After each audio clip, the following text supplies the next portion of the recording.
Si hay algo que odio más que a los usuarios que se arrepienten a mitad de la misión, son los que se creen santos baratos porque prefieren que su amor sea feliz con otro.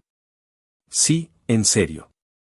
Acabo de perder otra misión por un imbécil de ojos tristes que decidió, en el clímax emocional de todo el arco narrativo, que lo más noble era renunciar al amor de su vida para que ella pudiera estar con su mejor amigo. ¿Y sabes qué? Ella ni siquiera lo amaba a él.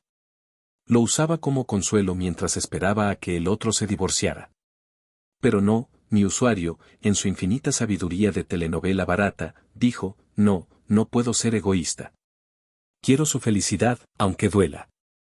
Y así, sin más, borró 3 meses de mi trabajo, de mis cálculos, de mis ajustes emocionales precisos como un reloj suizo. Y me dejó con las manos vacías y el jefe gritándome en el oído que soy un desperdicio de recursos cognitivos. Así que ahí estaba yo, caminando por los pasillos blancos y esterilizados de la oficina central de sistemas nivel 33, arrastrando los pies, sí, tengo pies, no preguntes. Murmurando improperios que ni yo mismo entendía, mientras me preparaba mentalmente para la humillación semanal. Porque, claro, no basta con fallar. No, aquí hay que hacerlo espectacularmente, frente a al menos 10 sistemas más que ni siquiera levantan la vista de sus pantallas, pero que sin duda están grabando cada segundo para reírse después en los descansos. Cuando entré a la oficina del superior arquitectónico, sí, ese es su título, no es gracioso, ya sabía lo que venía. Él estaba sentado detrás de un escritorio que parecía hecho de hielo, con los dedos entrelazados y una sonrisa que no llegaba a los ojos. Darío, dijo, con esa voz calmada que en realidad es peor que un grito. 12ª misión fallida en 2 meses. ¿Tienes alguna explicación que no sea la habitual excusa de los humanos son complicados? Bueno, en mi defensa, esta vez el humano no solo era complicado, sino que tenía un trastorno de heroísmo terminal, respondí, sin siquiera intentar sonar respetuoso. Se creyó en una película de Nicholas Sparks y decidió que el amor verdadero es renunciar a él. No me importa, dijo, tajante. Tu función no es justificar. Es cumplir. Y si no puedes hacerlo, hay otros sistemas en cola esperando tu puesto. Bajé la cabeza. No por vergüenza. Por agotamiento. Porque sabía que, sin importar lo que dijera, ya estaba sentenciado. Como castigo, continuó, te asigno la misión Eternum 6. Sentí que el aire se me atascaba en la garganta.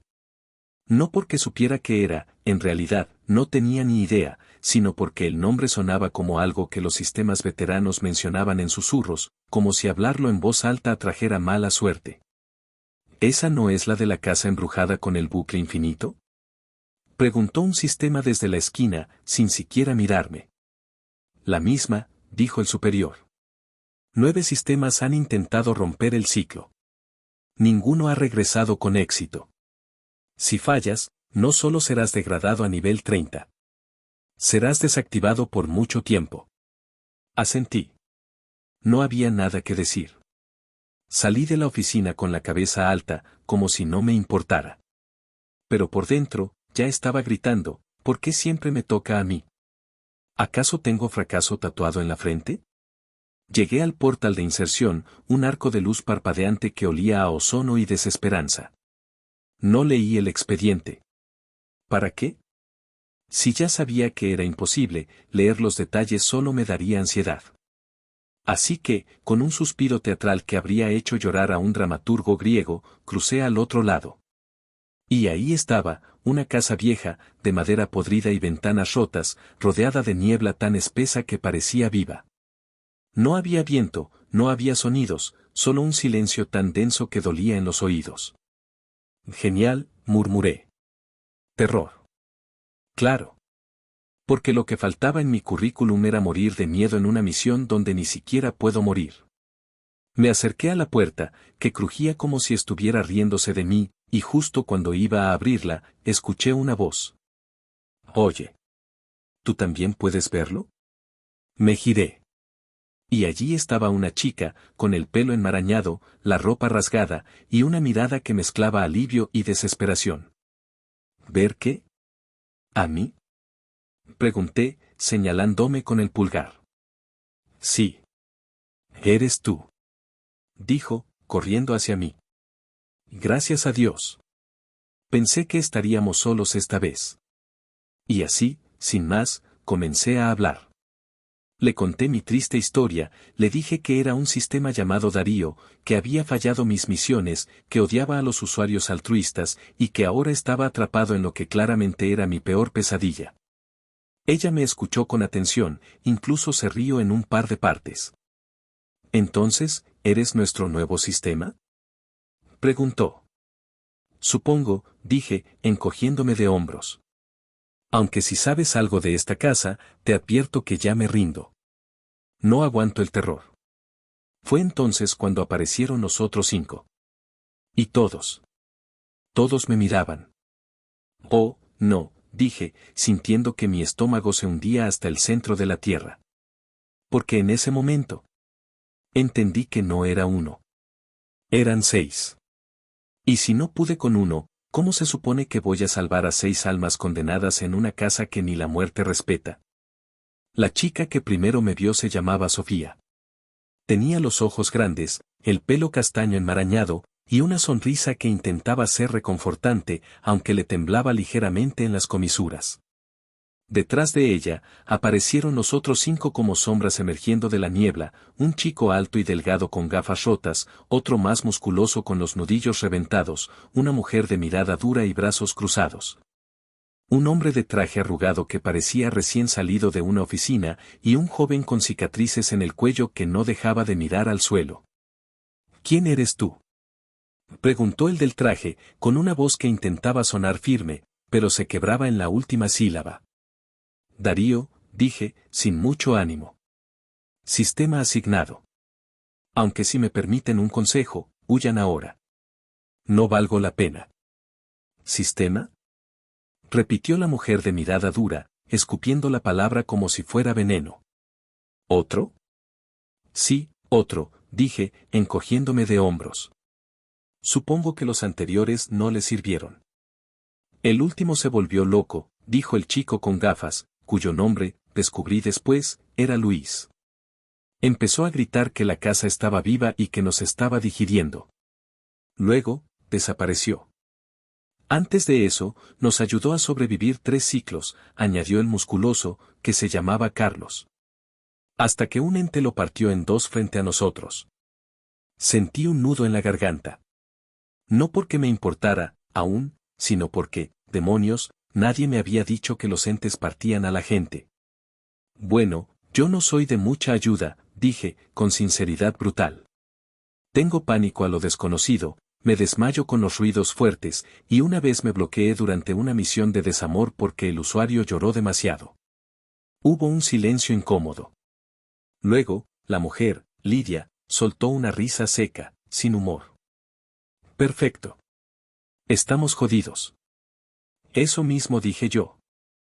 Exclamé, aliviado de que alguien compartiera mi diagnóstico. Fue entonces cuando Sofía me tomó del brazo, sí, me tocó, y aunque soy un sistema, sentí el contacto como una descarga, y me arrastró hacia el porche de la casa. Mira, dijo, en voz baja. No importa si eres nuevo o si tienes miedo. Lo que importa es que puedes vernos. Y eso significa que la casa te ha aceptado, al menos por ahora. ¿Aceptado?, repetí. ¿Crees que esta casa tiene estándares? Más bien, tiene reglas, dijo Alex, el del traje, acercándose con pasos lentos. Y una de ellas es que, si puedes vernos, estás atrapado con nosotros. Genial, murmuré. Justo lo que necesitaba, una condena eterna con un grupo de desconocidos que ya han muerto más veces de las que yo he fallado misiones. Pero entonces, algo cambió. Mientras hablaban, sentí un tirón en el pecho, otra sensación extraña para un sistema, y una pantalla translúcida apareció frente a mis ojos. No era la interfaz estándar de misión. Era un expediente, desgastado, con letras que parpadeaban como si estuvieran vivas. Misión, Eternum 6. Estado, activa. Usuarios, 6, Lidia, Sofía, Daniel, Carlos, Luis, Alex. Condición, Bucle infinito activado por burla a entidad anfitriona. Objetivo, romper el ciclo. Salida, única. Fallos previos, 9 sistemas. Causas, locura, desintegración, corrupción. Leí eso y sentí que el suelo se abría bajo mis pies. ¿Uno? Dije, sin poder evitar que mi voz temblara. Solo uno puede salir. Todos se miraron. Nadie respondió. Sí, dijo Lidia, con una calma aterradora. Siempre ha sido así. Pero nunca llegamos tan lejos como para probarlo. ¿Y los otros? Preguntó Daniel, el chico con cicatrices. ¿Qué pasa con los que no salen? Vuelven al principio, dijo Sofía, con los ojos húmedos. Y todo empieza de nuevo. Hubo un silencio tan denso que casi se podía tocar. Fue Luis quien lo rompió. Entonces, ¿vamos a intentarlo otra vez? No tenemos opción, dijo Alex, mirando la puerta de la casa. Ya conocemos los primeros corredores. Sabemos qué evitar. Y esta vez, añadió Carlos, con sarcasmo, tenemos un sistema. Aunque sea un cobarde. Oye. Protesté. Soy un cobarde consciente. Eso cuenta. Pero ya no importaba. Porque en ese momento, la puerta de la casa se abrió sola, con un crujido que sonó como un suspiro de hambre. Adelante, Darío, dijo Sofía, con una tristeza que no entendí del todo. Bienvenido al infierno. El interior de la casa no era como esperaba. No había telarañas decorativas ni retratos antiguos con ojos que te siguieran. Era peor.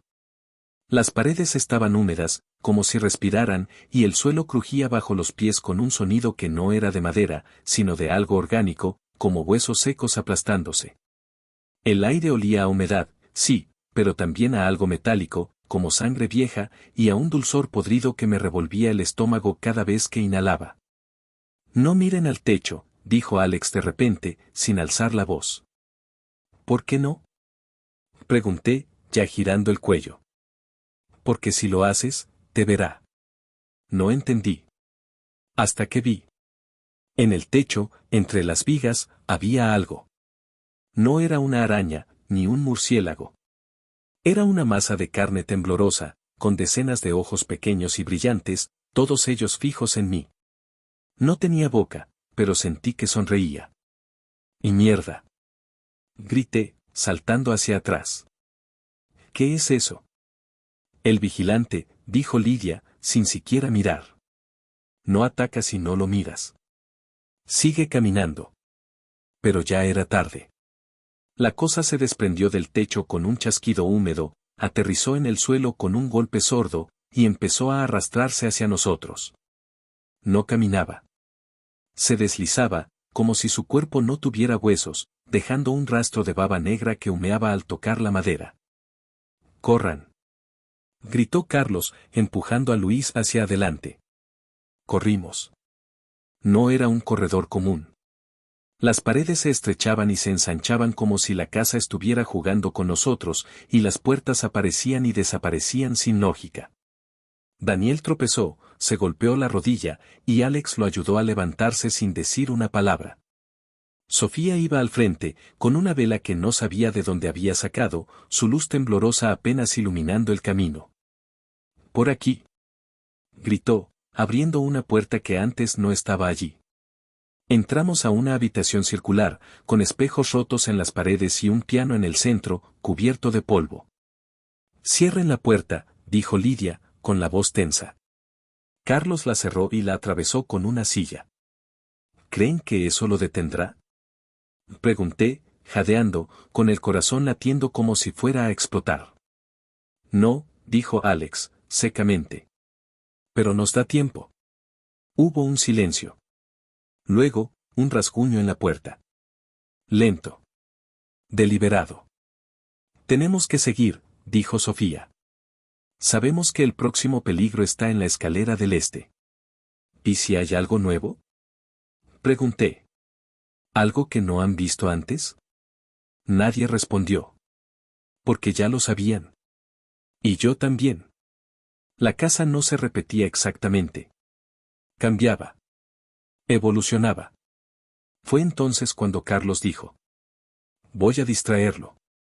Ustedes sigan. ¿Qué? No.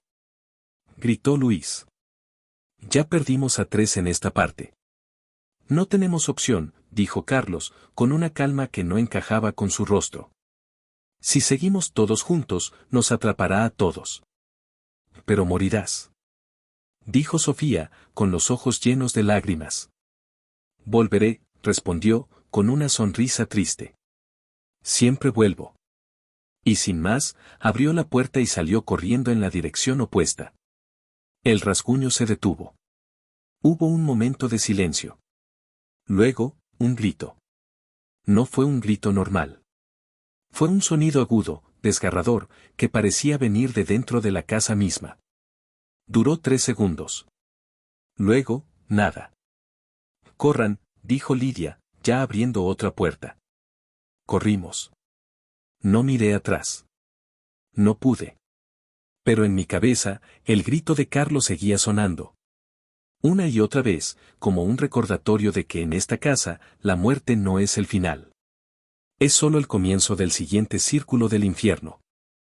Después de la muerte de Carlos, el aire cambió. No fue solo el olor, que ahora tenía un matiz ácido, como si la casa estuviera digiriendo su carne. Fue el silencio.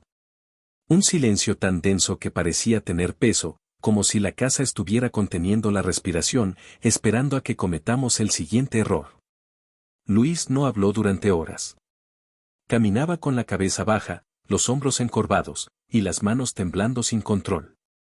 A veces, se detenía de repente, miraba al suelo, y murmuraba el nombre de Carlos como si esperara que apareciera. No pienses en ello, le dijo Alex, con una voz más suave de lo habitual. Si piensas, te rompes. ¿Y si ya estoy roto? Respondió Luis, sin mirarlo. Porque yo ya no quiero volver a empezar. Nadie supo qué decir. Yo tampoco. Porque aunque soy un sistema, aunque no debería sentir nada más que algoritmos y protocolos, algo en el tono de Luis me hizo querer decirle que todo estaría bien. Pero no lo hice. Porque era una mentira, y en esta casa, las mentiras se pagan con sangre. Llegamos a la escalera del este, la que Sofía había mencionado. Era una estructura antigua, de madera negra, con peldaños que crujían como si estuvieran hechos de cartílago. A cada lado, las paredes estaban cubiertas de manchas oscuras que parecían moverse si las mirabas fijamente. Aquí es donde murió el tercer sistema, dijo Lidia, deteniéndose en el primer escalón. Dijo que las paredes lo llamaban por su nombre. Genial, murmuré. Justo lo que necesitaba, una casa que me conoce personalmente. No hables, dijo Daniel, con los ojos fijos en la cima. Si hablas, te escucha. Empezamos a subir. Fue en el 5.º escalón cuando lo sentí, un frío en la nuca, como si alguien hubiera soplado justo detrás de mí. Me giré. No había nada. Pero en el espejo roto que colgaba de la pared, vi algo. Una figura alta, delgada, con los brazos demasiado largos, colgando hasta las rodillas. No tenía rostro. Solo una superficie lisa, como cera derretida. Y estaba mirando directamente a Luis. Luis. Grité. No mires al espejo. Pero ya era tarde. Él se giró. La figura salió del espejo como si atravesara agua, con un sonido húmedo y pegajoso. Luis retrocedió, tropezó con un escalón y cayó de espaldas. La cosa se abalanzó sobre él. ¡Ayúdenlo! Grité, corriendo hacia adelante, aunque no sabía qué hacer. Alex ya estaba allí. Le lanzó una silla, pero la figura la atravesó como si fuera humo. Daniel intentó agarrar a Luis, pero la cosa lo golpeó con un brazo que se alargó como un látigo y lo lanzó contra la pared. ¡Corran! Gritó Luis, con los ojos llenos de terror. No me toquen. Pero no lo escucharon. Sofía se arrodilló junto a él, tomándole la mano. Fue entonces cuando la figura abrió su pecho. No como un humano. Como una flor podrida. De su interior salieron decenas de filamentos negros, delgados como hilos de araña, pero más gruesos, más vivos. Se enroscaron alrededor de Luis, primero en los brazos, luego en el cuello, luego en la cara. Él gritó, pero el sonido se apagó rápidamente, como si los hilos le estuvieran tragando la voz. «Aléjense», grité, tirando de Sofía hacia atrás. «No lo toquen». Pero ya era inútil. Los filamentos se hundieron en su piel, en sus ojos, en su boca abierta. Su cuerpo se convulsionó una vez, luego se quedó rígido. Y entonces, con un sonido húmedo, la figura lo arrastró hacia el espejo. No quedó nada. Ni sangre. Ni ropa. Solo un charco de baba negra que se evaporó en segundos. Sofía cayó de rodillas, llorando. Daniel se apoyó en la pared, con la respiración entrecortada. Alex cerró los ojos, como si no pudiera soportar ver más. Después de la desaparición de Luis, el grupo se movía como sombras. No había conversaciones, no había planes. Solo caminaban, con los ojos fijos en el suelo, como si mirar hacia adelante les recordara que el horror no tenía fin. Sofía iba al frente, con los hombros caídos y las manos vacías. Alex la seguía a 2 pasos, como si temiera que se desvaneciera si la perdía de vista. Lidia cerraba la marcha, con la mirada fija en la nada, como si ya hubiera aceptado que esto era todo lo que merecía. Yo iba en medio, con el estómago revuelto y la cabeza llena de preguntas que no tenía derecho a hacer. Fue en el pasillo de los susurros, así lo llamaban, porque las paredes murmuraban frases inconexas, como recuerdos rotos, cuando Daniel se detuvo. ¿Escuchan eso?, preguntó, con la voz ronca. No hables, dijo Alex, sin mirarlo. Los susurros te responden si hablas. Pero Daniel no lo escuchó. Se acercó a la pared, con los ojos muy abiertos, como si estuviera hipnotizado. Dice mi nombre, susurró. Daniel, aléjate. Grité, sin saber por qué. Fue entonces cuando la pared se abrió. No como una puerta. Como una boca. Una hendidura negra, con bordes que se movían como labios, se formó en la superficie. De su interior salió un vapor espeso, color púrpura, que olía a incienso quemado y carne podrida. Daniel inhaló. Y cambió. Sus ojos, antes llenos de miedo, se volvieron opacos, como si alguien hubiera apagado la luz dentro de él. Su cuerpo se tensó, y cuando se giró hacia nosotros, sonreía. Pero no era su sonrisa. Era una mueca forzada, con los labios estirados demasiado lejos, mostrando dientes que parecían más afilados de lo normal. Sofía, dijo, con una voz que no era la suya. Era profunda, gutural, como si 1000 voces hablaran al mismo tiempo. Ven aquí. Sofía retrocedió. Daniel, no eres tú. Soy lo que tú necesitas, dijo, avanzando. Ven. Déjame darte paz. Corran. Grité, sin pensar. Pero era demasiado tarde. Daniel, o lo que quedaba de él, se abalanzó sobre Sofía con una velocidad inhumana. La agarró del cuello y la levantó del suelo, como si no pesara nada. Ella pataleaba, con los ojos desorbitados, intentando gritar, pero no salía sonido. Suéltala. Gritó Alex, lanzándose contra él. Daniel lo golpeó con la otra mano, y Alex salió volando contra la pared, con un crujido que me heló la sangre. Lidia sacó un cuchillo, de donde lo sacaba siempre, y se lanzó, pero Daniel la esquivó con facilidad y la pateó en el estómago. Quedé solo. Y en ese momento, sentí algo que los sistemas no deberían sentir. Pánico puro. No por mí. Por ella. Por Sofía. Y sin pensarlo. Hice algo que rompía todas las reglas.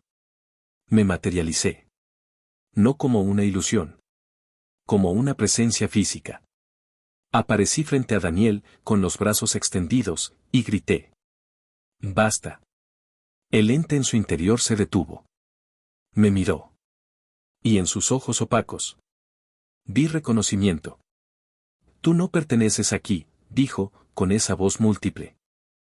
Tampoco tú, respondí, con una voz que ni yo reconocí. Entonces, hice lo único que se me ocurrió. Toqué la frente de Daniel. Y no fue un toque normal. Fue una descarga.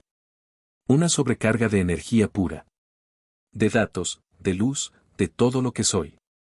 Daniel gritó. Sofía cayó al suelo, tosiendo. Y el vapor púrpura salió de su boca como una serpiente, retorciéndose en el aire antes de desvanecerse en la oscuridad. Daniel colapsó. ¿Estás bien? Pregunté, ayudando a Sofía a levantarse.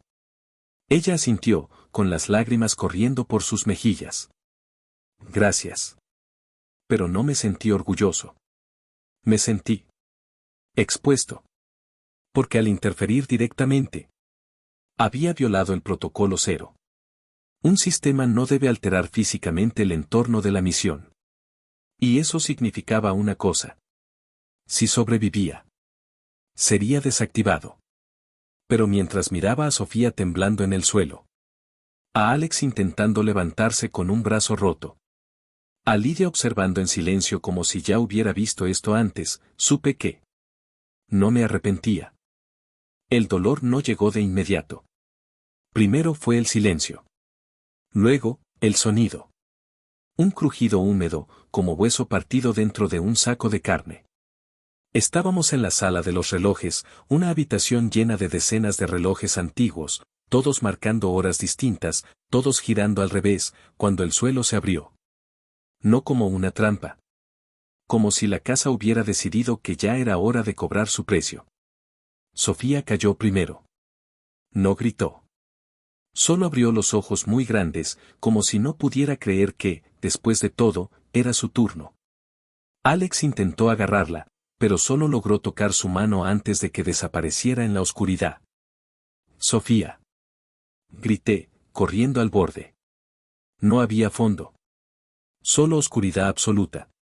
Y luego, un sonido. Un ruido gutural, como si algo estuviera masticando. Tenemos que bajar, dijo Alex, ya atando una cuerda a una pata de hierro del reloj más grande. ¿Estás loco?, dijo Lidia. ¿No sabes qué hay ahí abajo? Es Sofía, gritó Alex, y en su voz no había miedo. Había desesperación pura. Bajó sin esperar respuesta. Yo no dudé. Me lancé tras él, aunque no tenía cuerpo, aunque no tenía peso. La oscuridad me tragó como si me conociera. Abajo, no era una cueva. Era una garganta. Las paredes estaban hechas de tejido palpitante, cubierto de una baba viscosa que brillaba con una luz enfermiza. En el centro, algo se movía. No era un monstruo. Era una boca. Gigantesca, con dientes como cuchillas, y en su interior, algo se retorcía. Era Sofía. Estaba atrapada entre los dientes, con el brazo derecho encajado en una grieta del paladar. La criatura no la mordía. La sostenía. Como si fuera un trofeo.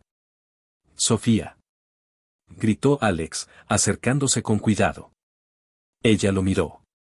Y en sus ojos, no había terror. Había resignación. Vete, dijo, con la voz temblorosa. No puedes hacer nada. Sí puedo, gritó él, sacando un cuchillo. Agárrate. Pero la boca se movió. No para morder. Para moler. El sonido fue peor que cualquier grito. Un crujido seco, húmedo, final. Y el brazo de Sofía, del codo hacia abajo, se desprendió. La criatura lo escupió, como si ya no le sirviera. Alex lo atrapó al vuelo, con una mirada que no olvidaré nunca. No era horror. Era comprensión. La boca se abrió más. Corre. Grité, empujando a Alex hacia la cuerda.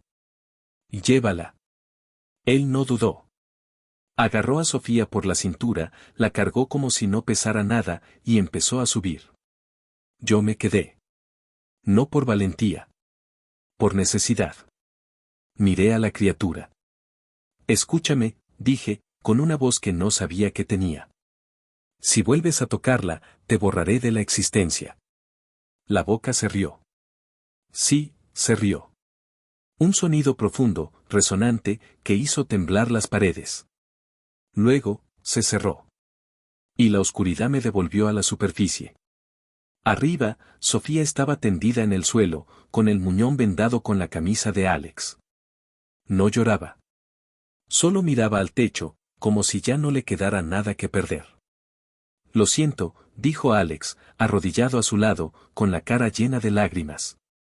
Debí ser más rápido. No fue tu culpa, susurró ella. Nada de esto es tu culpa. Pero él no la creyó. Y yo. Tampoco. Porque en ese momento supe que la casa no solo mataba cuerpos. Destrozaba almas. Lidia se acercó, miró el brazo cortado, y sin decir una palabra, lo envolvió en un paño y lo guardó en su mochila. Por si acaso, dijo. A veces, el cuerpo vuelve. No entendí. Pero no pregunté. Me senté junto a Sofía, con las manos temblando, sí, mis manos temblaban, aunque no debería tenerlas, y por primera vez, no pensé en mi misión, ni en mi castigo, ni en el miedo que sentía cada segundo. Solo pensé en una cosa. No quiero que esto les pase otra vez. Y esa idea, más que cualquier regla, más que cualquier protocolo, me hizo sentir más humano de lo que jamás había sido. Después de la pérdida del brazo de Sofía, el grupo se movía como autómatas. No había estrategia, no había conversaciones. Solo caminaban, con los ojos fijos en el suelo, como si el simple acto de mirar hacia adelante les recordara que el horror no tenía fin. Alex no soltaba la mano de Sofía, ni siquiera para dormir, si es que en esta casa se podía llamar dormir a ese estado de vigilia forzada, y Lidia había cerrado su rostro como una caja fuerte, como si temiera que cualquier emoción la hiciera explotar. Yo iba detrás, con el estómago revuelto y la mente llena de preguntas que no tenía derecho a hacer. Fue en la biblioteca, una habitación llena de libros que sangraban tinta negra al tocarlos, cuando la casa decidió que ya era hora de romper a Lidia. Ella se detuvo frente a un libro abierto en una vitrina de cristal. El título estaba escrito en una lengua que no reconocí, pero el dibujo en la portada era claro, una mujer de espaldas, con el corazón arrancado, sosteniéndolo en una mano. No lo toques, dije, sin saber por qué.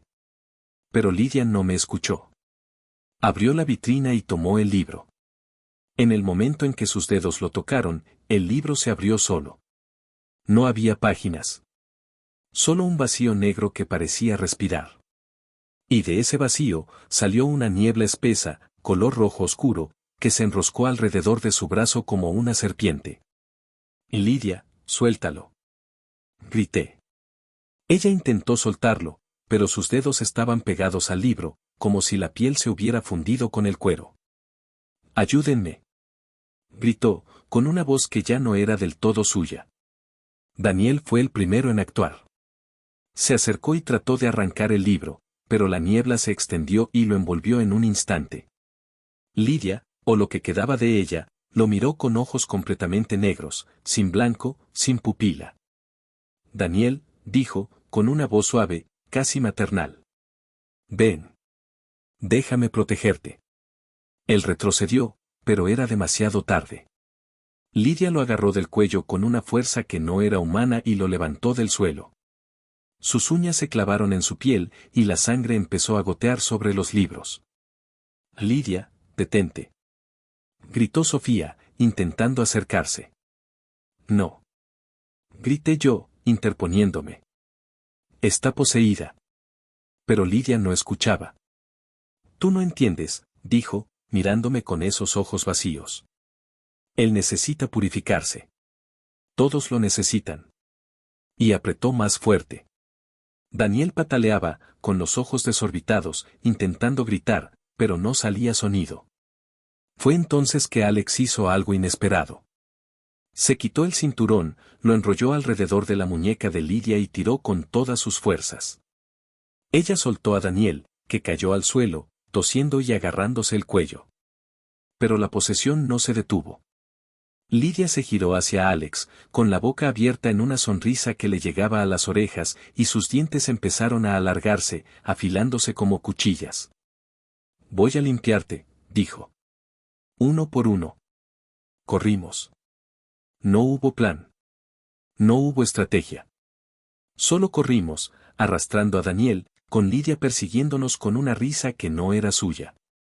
Logramos encerrarnos en una habitación con puertas de hierro, la única en toda la casa, y la sellamos con todo lo que encontramos. ¿Qué haremos ahora?, preguntó Sofía, con la voz temblorosa. No podemos dejarla así. No podemos salvarla, dijo Alex, con los ojos llenos de lágrimas. Ya no es Lidia. Claro que lo es. Grité yo, sin poder evitarlo. Está atrapada dentro. Pero en el fondo. Sabía que tenía razón.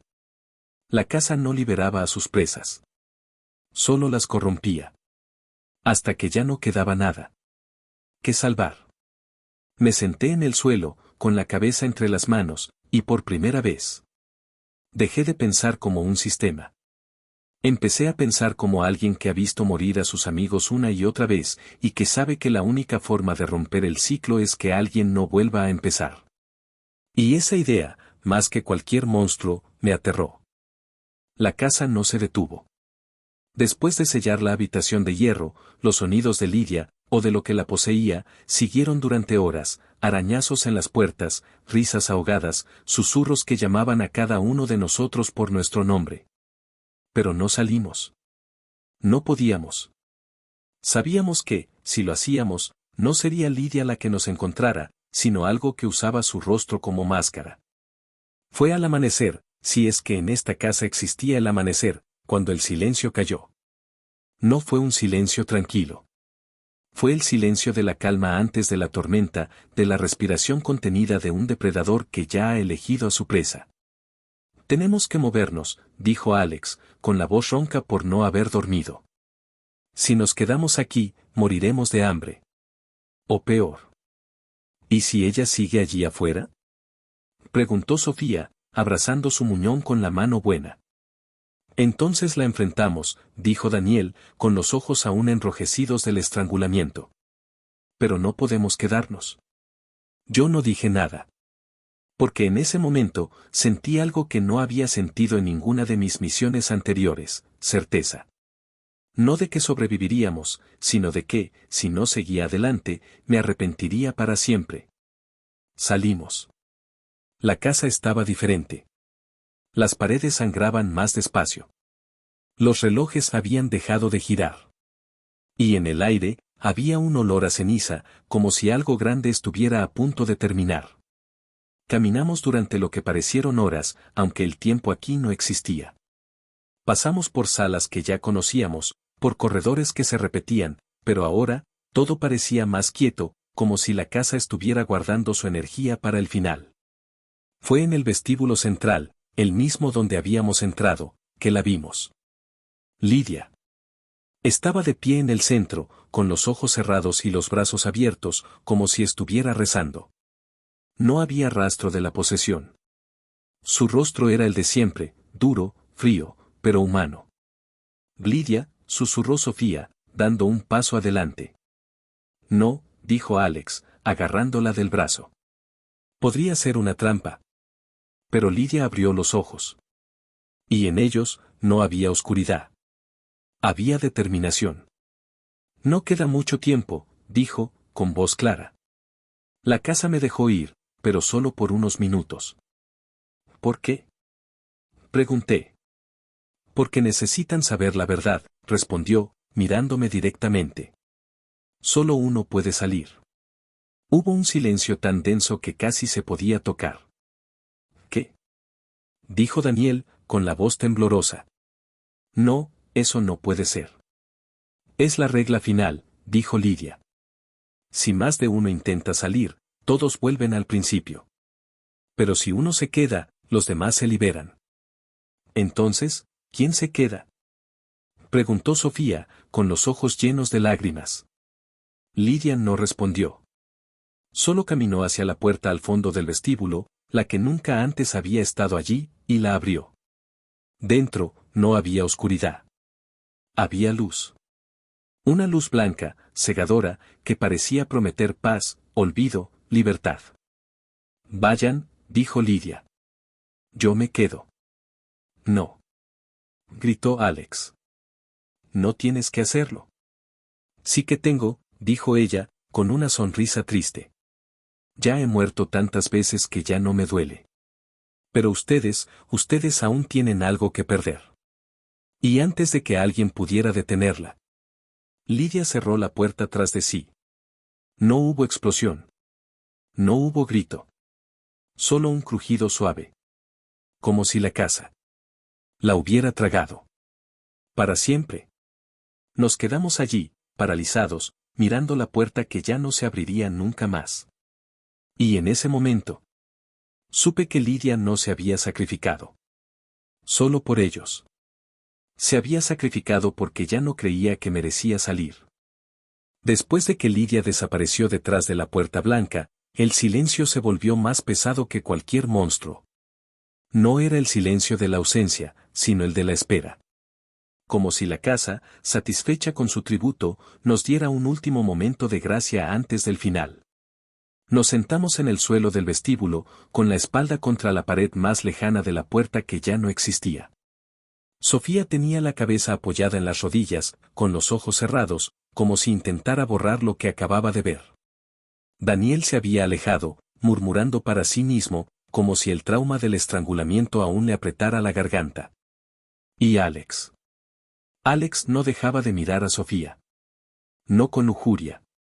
No con desesperación. Con una ternura tan profunda que dolía mirarla. Sofía, dijo al fin, con una voz tan suave que casi no la escuché. Ella abrió los ojos, pero no lo miró. No digas nada, Alex. Por favor. Tengo que decirlo, insistió. Porque si no lo hago ahora, nunca podré. Hubo un silencio. Luego, ella suspiró y levantó la vista. Está bien. Dilo. Alex se acercó, se arrodilló frente a ella, y tomó su mano buena con una delicadeza que no sabía que tenía. Desde el primer ciclo, desde la primera vez que moriste frente a mis ojos, supe que no podía perderte otra vez. No importaba cuántas veces la casa nos hiciera volver. No importaba cuántas veces te viera morir. Yo siempre te buscaría. Siempre. Sofía bajó la vista, con los ojos llenos de lágrimas. Alex, yo no. No tienes que corresponderme, dijo él, interrumpiéndola con una sonrisa triste. Solo quería que lo supieras. Que, en medio de todo este infierno, tú fuiste la única cosa real que tuve. Ella no dijo nada. Solo apretó su mano, como si no supiera cómo consolarlo sin darle falsas esperanzas. Y en ese momento, yo, Darío, el sistema cobarde, el que no entendía el amor. Sentí algo que no tenía nombre. No era envidia. No era tristeza. Era admiración. Porque Alex no esperaba nada a cambio. Solo quería que ella supiera que había sido amada cuando el mundo se había vuelto tan oscuro que el amor ya no tenía sentido. ¿Por qué me amas? Preguntó Sofía al fin, con la voz temblorosa. No soy nada especial. Porque eres la única que llora por los demás, dijo Alex. La única que aún intenta salvar a quien ya está perdido. Eso es lo más valiente que he visto. Ella se rió, pero era una risa rota, llena de dolor. Entonces eres un idiota. Porque yo no soy valiente. Solo soy, cansada. Lo sé, dijo él, acariciando su mejilla con el pulgar. Y por eso, quiero que salgas. Ella levantó la vista, sorprendida. ¿Qué? Solo uno puede salir, dijo Alex, con una calma que no encajaba con el temblor en sus manos. Y no será Daniel. No después de lo que pasó. No será yo, porque no merezco la paz que tú sí mereces. No. Gritó ella, agarrándolo del brazo. No puedes hacer eso. Ya lo hice, dijo él, con una sonrisa que no llegó a los ojos. Cuando Lidia cerró esa puerta, ya tomé mi decisión. Sofía intentó hablar, pero las palabras se le atascaron en la garganta. Y yo. No dije nada. Porque en ese momento, supe que no había reglas que romper. Ni protocolos que seguir. Solo había una verdad simple: algunas personas nacen para ser salvadas. Y otras, para salvarlas. La puerta blanca no volvió a abrirse.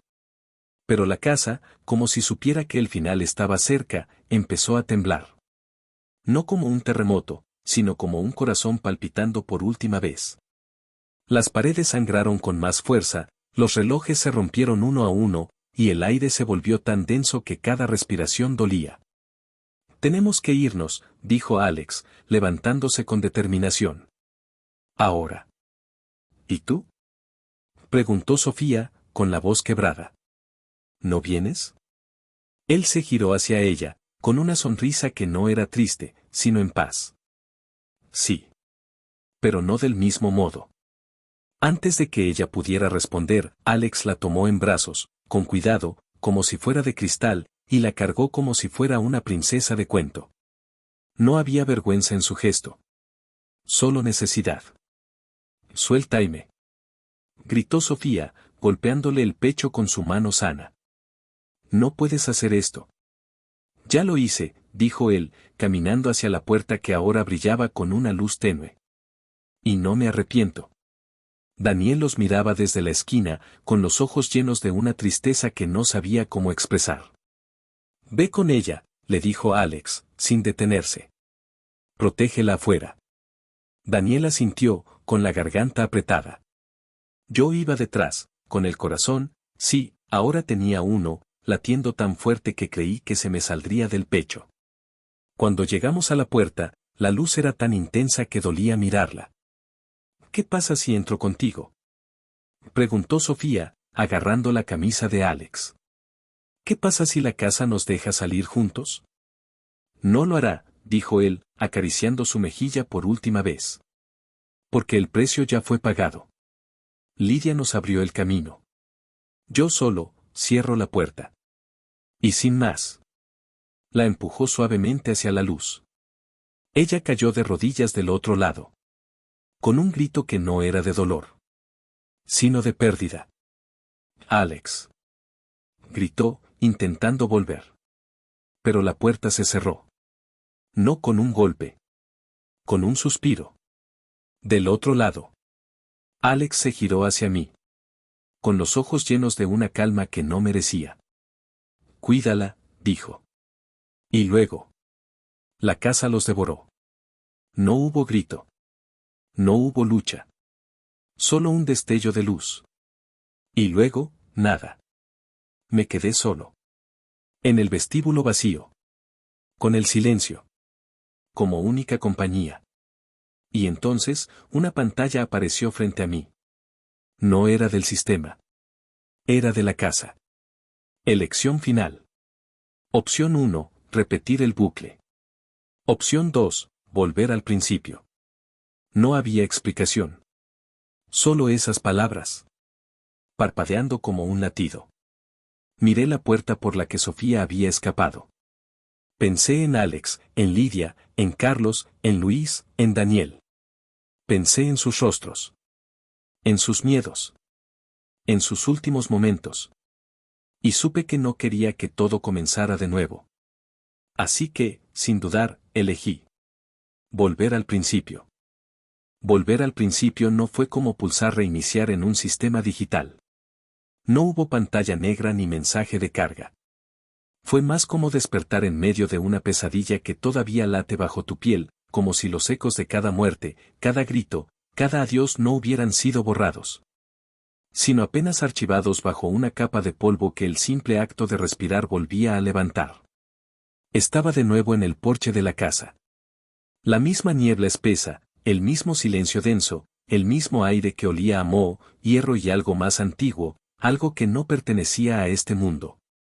Y allí estaban ellos. Los 6. Sofía reía con la cabeza echada hacia atrás, el vestido blanco ondeando con una brisa que no existía. Alex ajustaba su corbata con esa precisión obsesiva que lo delataba como alguien acostumbrado al control. Carlos gesticulaba con las manos, contando una historia obviamente inventada sobre cómo había casi sido secuestrado en Mónaco. Luis miraba las ventanas rotas con los ojos muy abiertos, como si ya intuyera que este lugar no era solo madera y clavos, sino algo vivo, hambriento. Daniel se reía, sí, pero había una tensión en su mandíbula que solo yo, tras haberlo visto estrangulado por una pared, reconocía como miedo disfrazado de valentía. ¿Y Lidia? Lidia estaba apartada, con los brazos cruzados, observándolos a todos como si ya supiera que no merecían su confianza. Por un instante, quise correr hacia ellos. Gritar.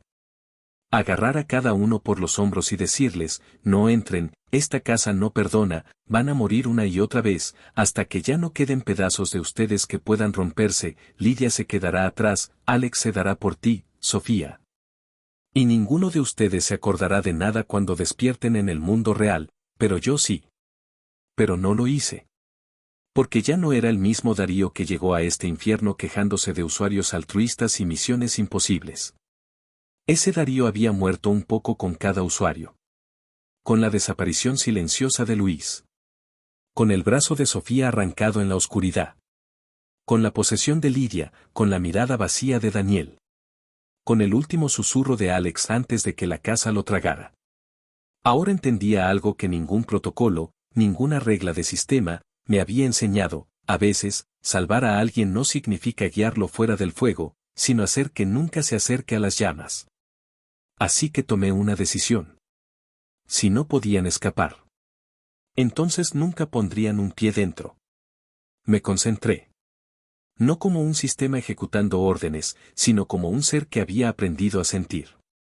Y en lugar de aparecer como el cobarde parlanchín que se desmaya con un ruido fuerte, me convertí en lo que más les aterraba. Para Carlos, fui el vigilante, una masa palpitante de carne negra con decenas de ojos brillantes, colgando del techo del porche, goteando baba que humeaba al tocar la madera. Para Luis, fui la figura sin rostro del espejo, una sombra alargada con brazos que se extendían como raíces, susurrando su nombre una y otra vez, hasta que el sonido se convirtió en su propio grito. Para Daniel, fui la voz en la pared, una presencia que no se veía, pero que conocía sus secretos más oscuros y los repetía en un susurro que solo él podía oír. Para Lidia, fui el libro prohibido, una encuadernación de piel humana que se abría sola, mostrando páginas en blanco que se llenaban con sus propios pensamientos más crueles, escritos en su propia sangre. Pero para Sofía y Alex, fui algo peor. Fui el silencio después del último aliento. Fui la mano que se suelta en la oscuridad.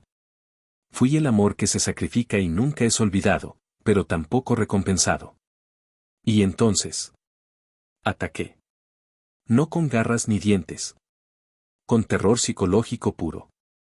Hice que las tablas del porche crujieran como huesos rotos bajo sus pies.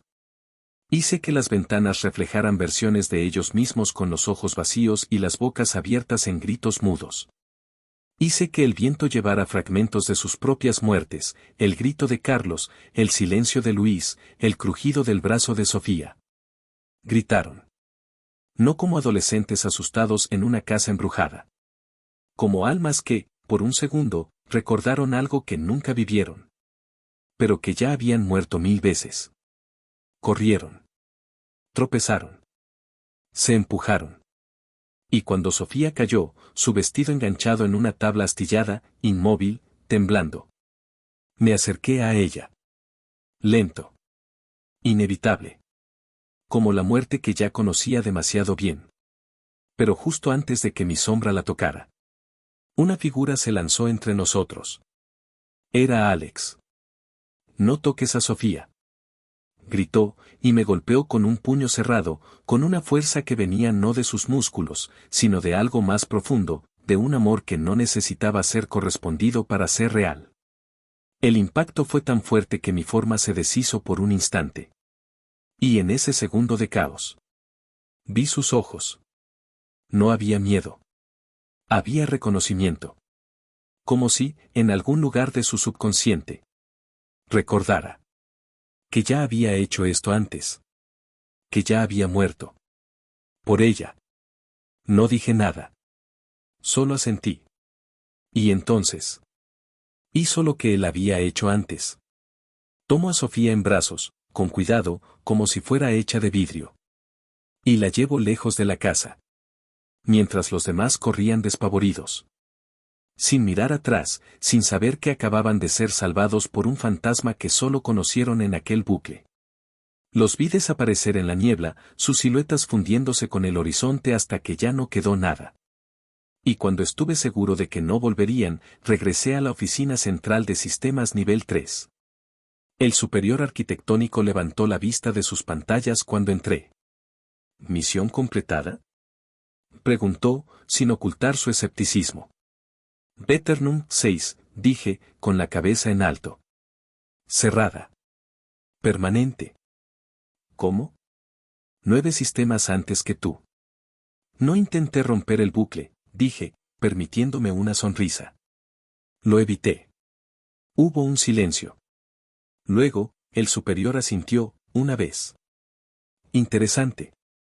No me felicitó. No me abrazó. Pero tampoco me degradó. Tienes otra misión, dijo, pasándome un expediente. Nivel 4. Desamor, herederos ricos, isla privada. El de siempre. Genial, murmuré, mirando el título. Justo lo que necesitaba, más gente que cree que el amor es un regalo, cuando en realidad es una maldición disfrazada de promesa. Salí de la oficina, con el expediente bajo el brazo, y el eco de los gritos de mis usuarios todavía latiendo en mi pecho.